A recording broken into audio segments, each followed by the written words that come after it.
Hello. Our topic is tympanic membrane. So you know that tympanic membrane forms the medial mouth. This is your pinna and your external auditory canal, and the tympanic membrane forms the medialmost boundary of the external auditory canal, and this tympanic membrane separates the external auditory canal or the external ear from the middle ear. It also protects the middle ear, and tympanic membrane is very important for the transmission of sound waves and correct hearing. And for the undergraduates, usually asked in the examination as draw and label of right or left tympanic membrane, and correct visualization of the tympanic membrane is very important for getting a diagnosis of any of the ear conditions. So come. So let us see what is the anatomy of tympanic membrane.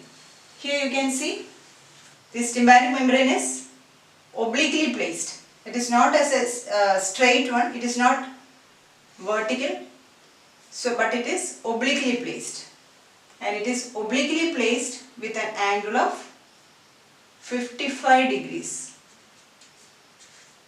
55 degree with the placed at an angle of 55 degrees with the floor of the external auditory canal. This angling is important. And also this posterior-superior part is more lateral than the antero-inferior part. That is also important. So it forms an angle of 55 degrees with the vertical, 55 degrees with the floor of the external auditory canal, and posterior-superior part is more lateral than the antero-inferior part. The other names of tympanic membrane are eardrum,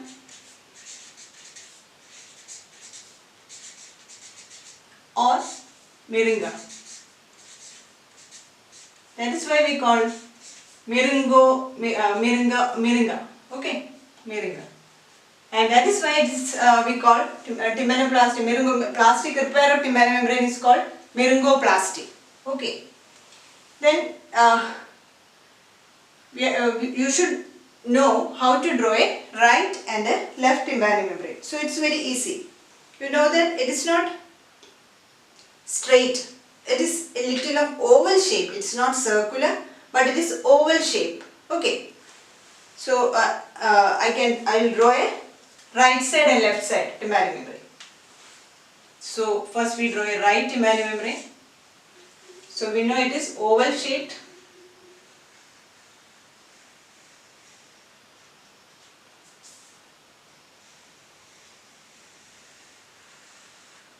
Oval shaped. This is on right side, and if you draw on the left side,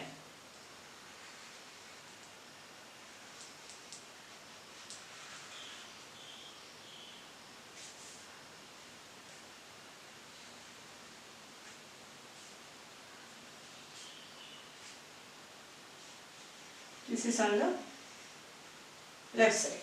Okay, so this is the right and this is the left. Don't confuse with the sides. For easy remembrance, I will tell you a technique. So get your hands, and the tip of the fingers should point towards your pinna, towards your tragus of the pinna. The tip of the fingers should point towards the tragus of the pinna. So this is the shape of the right side, and on the left side they should like this. So the shape like this, not like this. Tip of the fingers should point your tragus. So this is on the shape on the left side, and this is on the right side. Okay, and so this is on the right and this is on the left side. And coming to the inside, I will draw later. And coming to the dimensions. Dimensions are also important. Coming to the dimensions.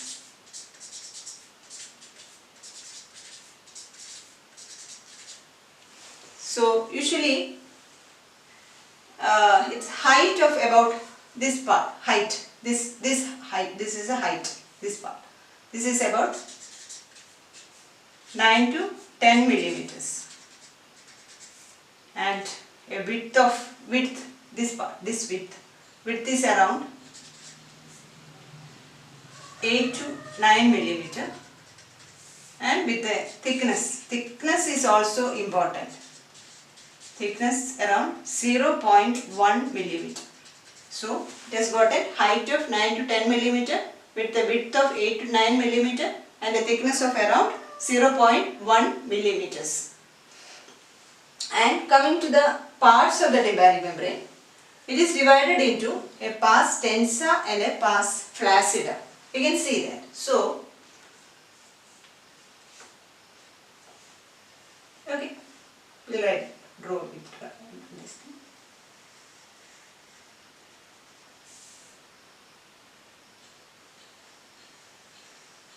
Periphery, there is an annulus tympanicum.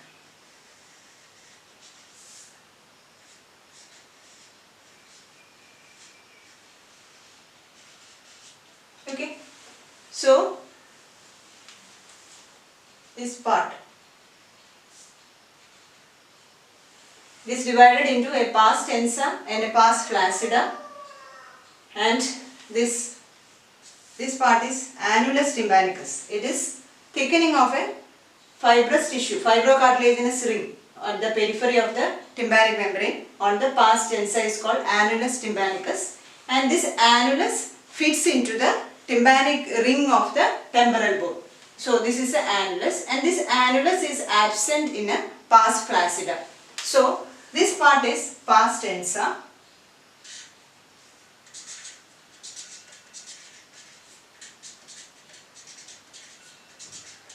and this part, this is pars flaccida.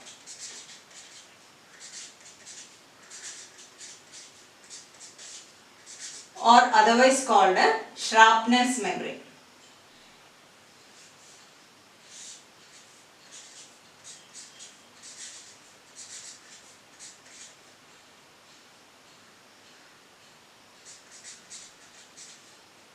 Shrapner's membrane. Okay. Double L. Shrapner's membrane. So, this is anterior malleolar fold and this is a posterior malleolar fold. Other landmarks. So coming to the, what is this? This is a handle of malleus. You can see here, this is the malleus attached to the tympanic membrane by the annulus. So pars tensa, then handle of malleus,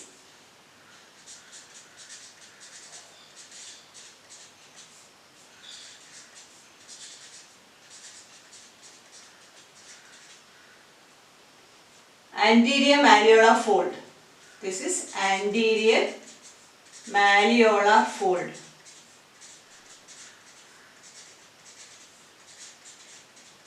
And this thing, this one, this is the posterior malleolar fold. Posterior malleolar fold. Okay. So, parts of the tympanic membrane, you have the pars tensa, you have the pars flaccida, anterior malleolar fold, posterior malleolar fold, handle of malleus, and at the tip of the handle of malleus, you can see a projection. Can you see? This is a projection, and this is called umbo. It is a projection at the tip of the handle of malleus, and this is called umbo. And umbo is a bit important because from the umbo comes the cone of light. This is the cone of light. This part is the cone of light. You can see a cone of light. So tympanic membrane is oval in shape, semi-transparent with two parts, a pars tensa and a pars flaccida. And also you can see the handle of malleus with anterior and posterior malleolar fold.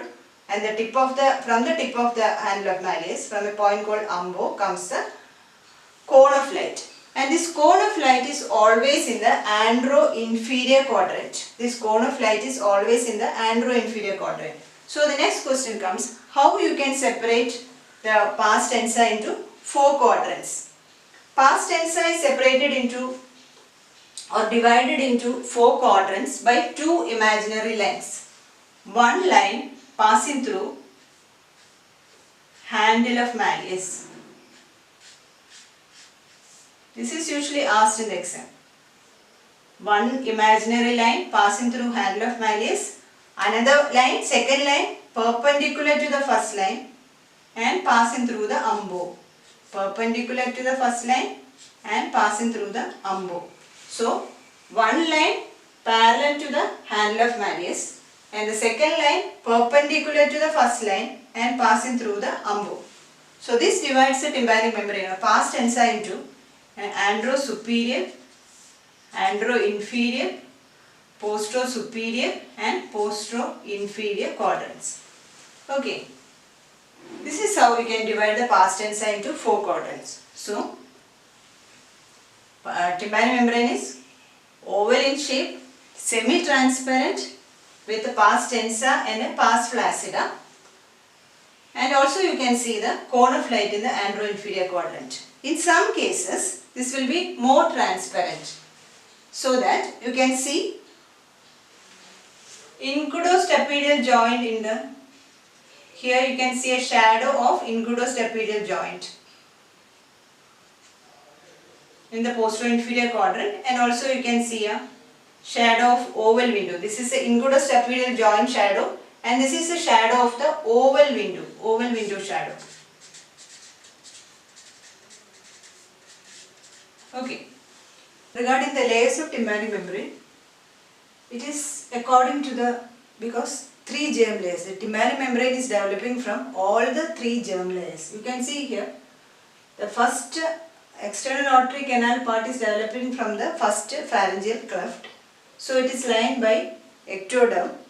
So also here there is an outer layer of epithelium. This epithelium of the external auditory canal is continuous with that of the tympanic membrane. And the middle layer, it is developing from the mesoderm. So middle fibrous layer from the mesoderm, it's a middle fibrous layer, again divided into radial, circular and parabolic fibers. And the inner layer, it is from the endoderm of the tubotympanic recess. So inner layer of mucosa which is continuous with that of the middle layer. So there are 5 layers of the tympanic membrane. Outer epithelial layer, middle again divided into radial, circular and parabolic fibers, and the inner mucosal layer. So broadly 3 layers and microscopically divided into 5 layers. These 3 plus these 2.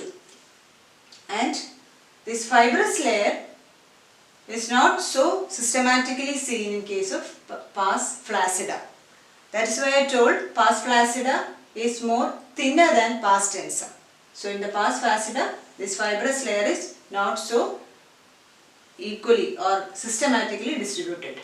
And also there is a notch of Revinus in the pars flaccida. So actually the pars flaccida lies between the notch of Revinus and anterior and posterior malleolar folds. And this is about the left side. Here also pars tensa, pars flaccida, anterior and posterior malleolar fold and cone of light which is in the andro-inferior quadrant. So coming to the nerve supply, it is from 3 nerves, auriculotemporal, vagus and 9th nerve, Jacobson's nerve. So the outer surface or the lateral surface of the tympanic membrane is supplied in the anterior part by the auriculotemporal nerve which is a branch of mandibular division of trigeminal, and the posterior half of the lateral surface is supplied by Arnold's nerve which is auricular branch of vagus, 10th nerve, Arnold's nerve. And the inner surface, this medial surface, inner surface is supplied by the auricular branch of glossopharyngeal which is otherwise called Jacobson's nerve. Okay, so auriculotemporal lateral surface by 2 nerves, auriculotemporal in the anterior half and vagus nerve through Arnold's nerve in the posterior half, and the inner surface is supplied by the glossopharyngeal nerve through Jacobson's nerve. Okay, so this nerve supply is very important also, and the blood supply is from the external carotid artery. So to summarize, we have studied the tympanic membrane orientation in the external auditory canal, then how to draw a tympanic membrane, the parts of tympanic membrane into pars tensa and pars flaccida, anterior and posterior malleolar folds, handle of malleus, cone umbo, cone of light in the andro-inferior quadrant, and also studied how to divide the pars densa into 4 quadrants. And the tympanic membrane is attached to the periphery, it is attached to the tympanic ring, and at the center it is attached to the umbo. Okay. And another thing is that we cannot see by simply looking through the external auditory canal, we won't be able to see the tympanic membrane completely. We can only see parts of tympanic membrane. So to visualize the tympanic membrane completely, we have to pull the pinna upwards, backwards and laterally. Upwards, backwards. Upwards, backwards and laterally in adult. Downwards, backwards and laterally in case of children. So because that is, we already studied that is S-shaped external auditory canal.